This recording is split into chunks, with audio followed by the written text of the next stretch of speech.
把它卡在电瓶负极就可以，松开就会自动断电，拧紧就会通电。长时间停放的车辆用它可以保护电瓶，也可以顺利启动车辆，用着还安全。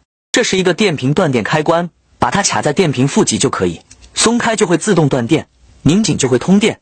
长时间停放的车辆用它可以保护电瓶，也可以顺利启动车辆，用着还安全。这是一个电瓶断电开关，把它卡在电瓶负极就可以，松开就会自动断电，拧紧就会通电。